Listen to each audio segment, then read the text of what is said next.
Salut à tous, c'est Chacha de la page Un bon livre à lire. Aujourd'hui on va parler de La fille du train. La fille du train, c'est avant tout un bon bouquin de Paola Hawkins et un super film. J'ai été voir le film, donc on va en parler, mais avant je vous parle du livre.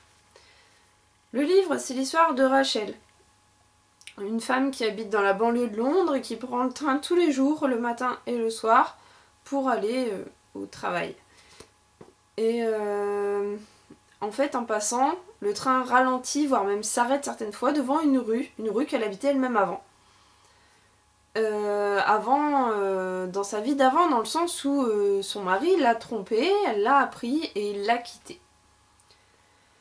Donc depuis, Rachel habite ailleurs, elle a commencé à boire un peu, elle est portée sur l'alcool, tout ça.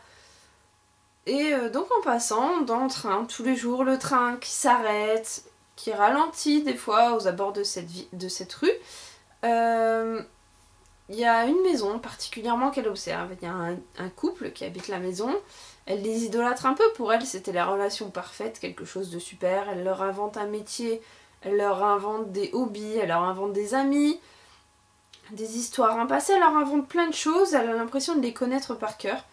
Et au final, la fille disparaît.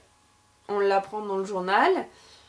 Et elle cherche du coup à s'immiscer un peu dans l'enquête, à savoir ce qui s'est passé, à essayer d'aider. Mais le problème c'est que, étant portée sur l'alcool, elle a un trou noir de la soirée de la disparition.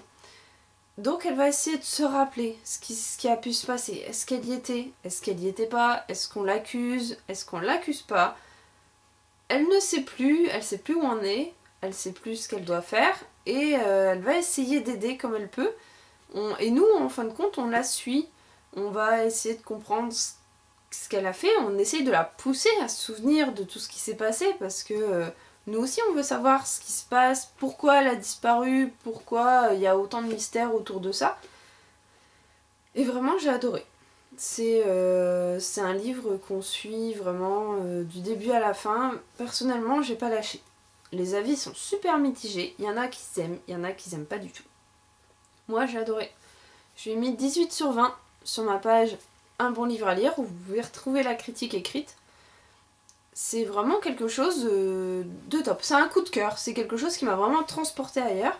Et j'espère que je vais vous inciter à le lire aussi, hein, du fait que j'ai vraiment adoré. Ça mérite d'être lu. Vous aimez ou vous aimez pas, il faut essayer, il faut tenter. Après, j'ai aussi vu le film. Le film, je dois dire qu'il est très très proche du livre. Pour moi, il correspond parfaitement à l'ambiance du livre, il y a vraiment quelque chose de très proche.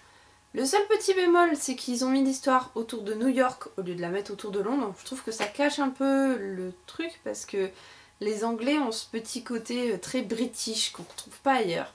Et je trouve ça un peu dommage. Malgré tout, l'actrice principale qui joue Rachel, donc Emily Blunt, elle est extra. Elle pleure peut-être un peu trop à mon goût, mais elle est dans le personnage, vraiment, on voit, elle le joue à la perfection. Son mari, je l'aurais imaginé un peu autrement, j'étais un peu sceptique. Les deux autres femmes, donc Anna et Megan, je suis convaincue aussi, c'était vraiment des bonnes actrices, c'était ce qu'il fallait, je les voyais comme ça. Par contre, c'est vrai que le mari de celle qui disparaît, je l'aurais mis à une autre place, un autre rôle. Les flics, je suis pas hyper emballée non plus par rapport à ce que j'en avais pensé au niveau descriptif. Mais l'histoire tient la route. J'y suis allée avec mon homme, qui ne l'avait pas lu. Il a compris tout ce qui s'était passé, il a tout bien cadré. Bon, peut-être une ou deux questions à laquelle j'ai pu lui répondre du fait que j'avais lu le livre. Mais à part ça, c'est vraiment quelque chose de bien. Le film est très bien conçu, il est conçu comme le livre et vraiment c'est top. Il y a peut-être des petites émotions qu'on ressent plus dans le bouquin que dans le film, mais je vous le conseille quand même. Donc voilà, surtout n'hésitez pas à le lire, allez le voir, il est encore en ce moment au cinéma, il faut pas hésiter. Voilà, je vous dis à bientôt sur la page Un bon livre à lire, bye bye.